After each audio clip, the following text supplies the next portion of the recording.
Olá, tudo bem com todos vocês? Estamos iniciando aqui o tema sustentabilidade. Lembrando que essa é uma aula da disciplina de Construções Sustentáveis do curso Técnico em Edificações subsequente do Instituto Federal do Mato Grosso do Sul. Meu nome é João Henrique e eu vou tratar com vocês a conceitualização do termo sustentabilidade e a aplicabilidade disso nas construções. Primeira coisa que eu queria discutir é o que é sustentabilidade para vocês? Qual que é o pensamento de sustentabilidade para vocês? Né? Muitos relacionam sustentabilidade com questões ambientais, a utilização do meio e de uma forma com que eu consiga preservar o meio ambiente.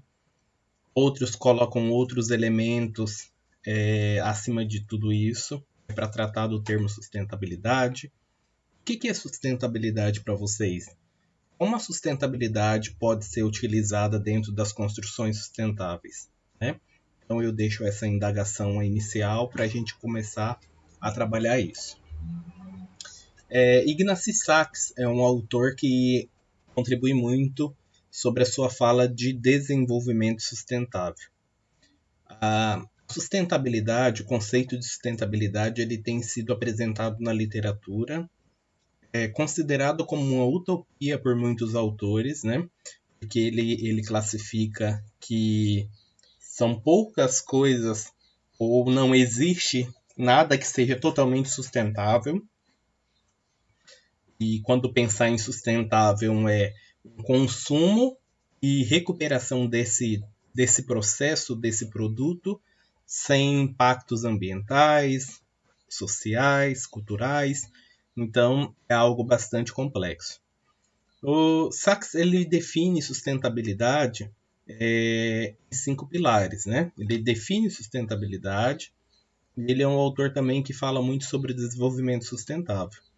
Então, ele coloca que para que haja sustentabilidade é necessário que os pilares econômico, ambiental, político, cultural e social estejam em conjunto. Então, eu não posso analisar nenhum desses pilares de forma isolada, preciso analisar em conjunto para que exista de fato a sustentabilidade. Isso está intrinsecamente ligado a todos os setores. Nós estaremos fazendo um adendo ao setor da construção civil e qual o impacto que as construções elas podem favorecer para o desenvolvimento sustentável ou edificações mais sustentáveis, eu utilizarei esse termo. Aqui eu trago o que é sustentabilidade, né?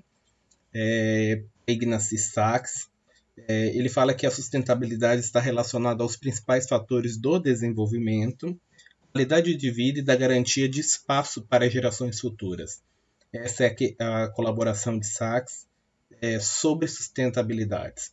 Ele enfatiza que sustentabilidade está muito mais do que uma visão parcial da questão ambiental.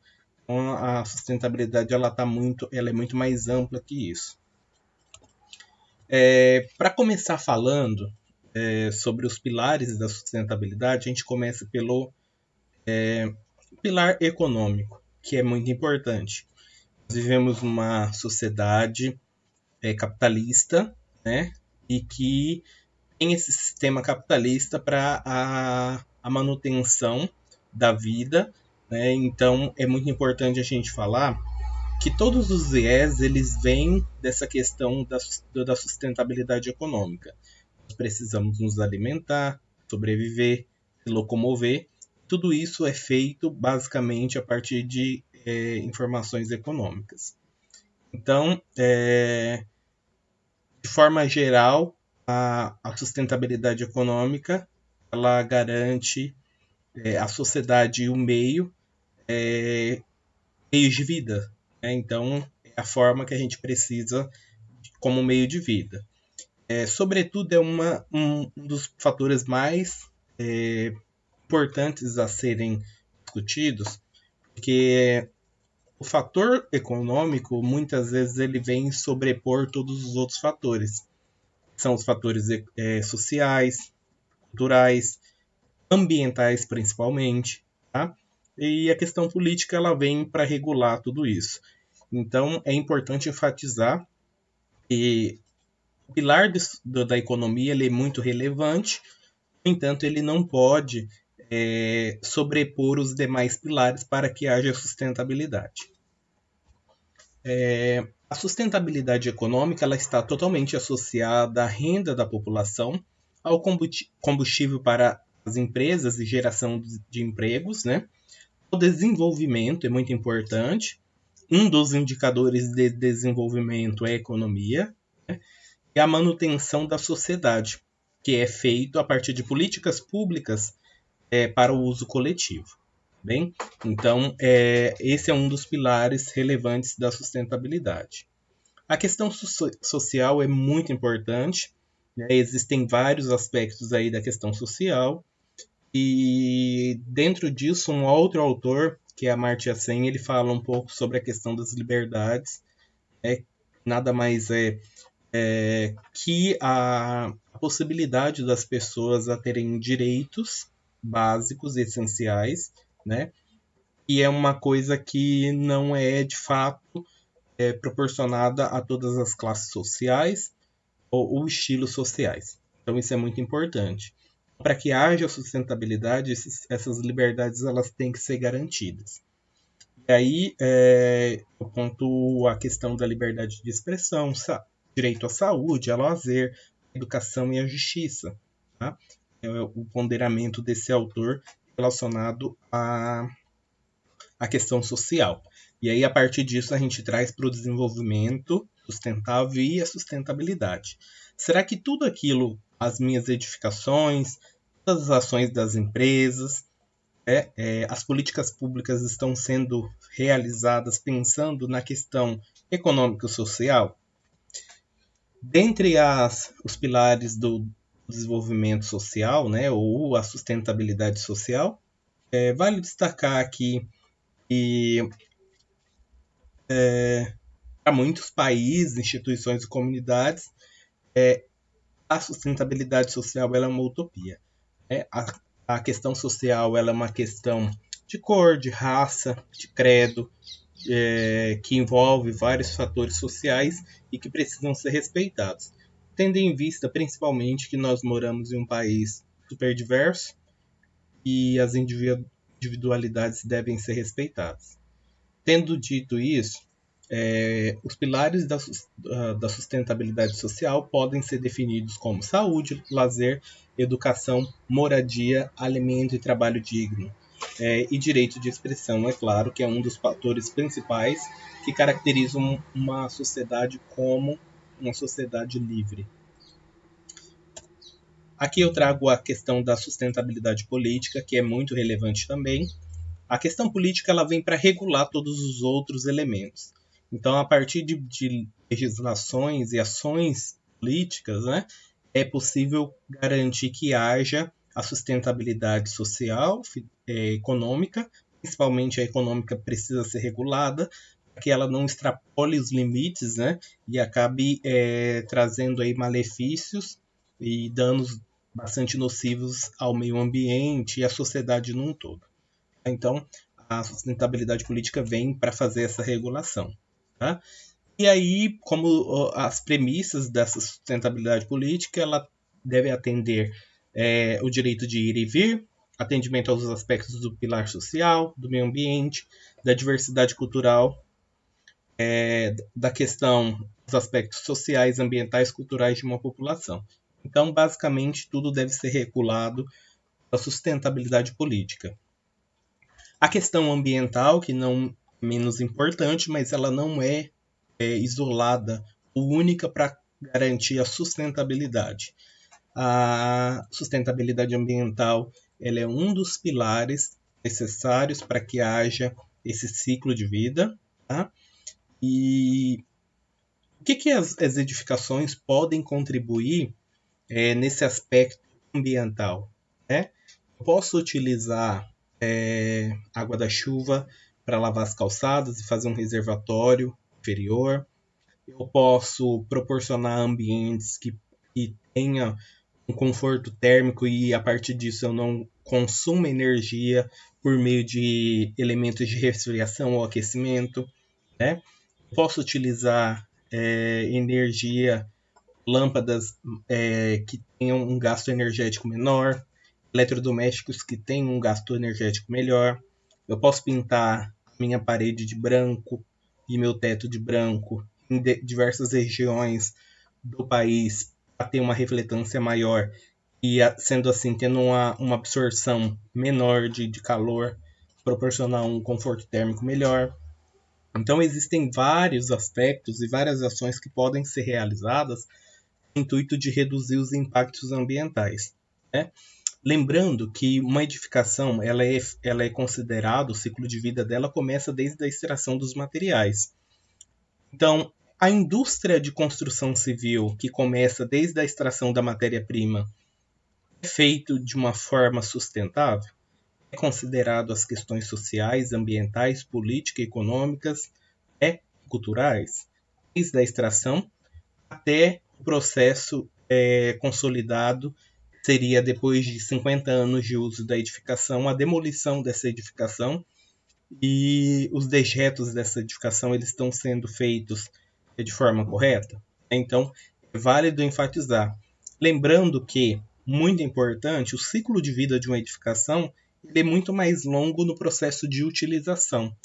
Então, se eu projeto uma edificação de forma consciente e que eu possa reduzir os impactos, né, tanto na questão de energia, quanto na questão de resíduos, né, que a edificação consome, é muito relevante, né, esse processo para que eu reduza os impactos ambientais.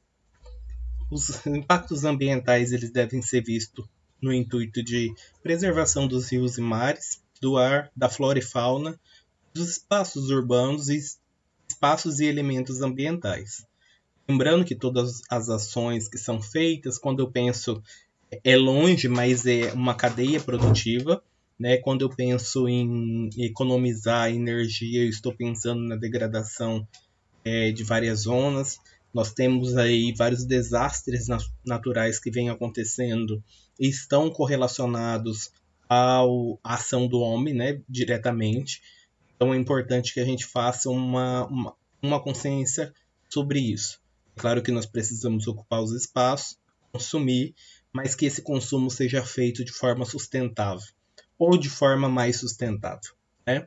Eu sou parto do pressuposto que totalmente sustentável não exista, mas a gente precisa ter ações mais sustentáveis. A sustentabilidade cultural ela é caracterizada pelas características individuais dos grupos sociais. Tá? Então, como que eu estou planejando uma edificação a uma cultura? E de uma forma bastante evidente, eu vou falar da cultura indígena, que tem características da sua habitação de forma bastante singular. Por exemplo, as ocas elas são construídas de maneira principalmente feita com bambus, né, que é um material considerado bastante sustentável, porque ele é extraído da natureza, mas pode ser plantado e ele vai trazer benefícios de outras formas. Eles utilizam esse tipo de material, um sistema construtivo contribui com o conforto térmico, a forma de dormir deles é totalmente distinta, né? E são características bastante singulares. Então, eu coloco essa contradição e faço um link direto com a inserção desse índio morando no centro de São Paulo, por exemplo. Não tem sentido esse tipo de inserção, né? São características de vidas totalmente diferentes que devem ser respeitadas. E isso tem que ser pensado também de forma bastante singular para cada indivíduo. Também deve ser considerado, dentro dos elementos culturais, os elementos culturais materiais e imateriais. Então, castelos, igrejas, casas, praças, conjuntos urbanos, arqueologia, paleontologia, pinturas, esculturas e artesanatos devem ser considerados e respeitados, né, quando tem uma característica de patrimônio cultural. E as questões imateriais também, que são literatura, música, folclore, linguagem, costumes e culinária. De forma geral, o desenvolvimento sustentável e a sustentabilidade ela está totalmente intrínseca a todos esses elementos. E o que eu quero deixar aqui para a gente começar essa discussão em falar de construções mais sustentáveis é que um fator não pode ser visto de forma isolada. Quando eu pensar numa questão econômica para atender as características econômicas desse morador, desse proprietário, eu preciso ainda assim pensar nas características sociais, culturais, ecológicas e espaciais para que eu tenha um projeto mais sustentável. Então, a partir disso, nós começamos os nossos diálogos acerca da sustentabilidade e tentando tornar elementos e tentando ser atento a todos esses pilares de forma bastante profunda para que consiga ter resultados mais positivos. Aqui eu deixo meu e-mail para contato, quem quiser tirar alguma dúvida, e agradeço a todos. Até a próxima aula.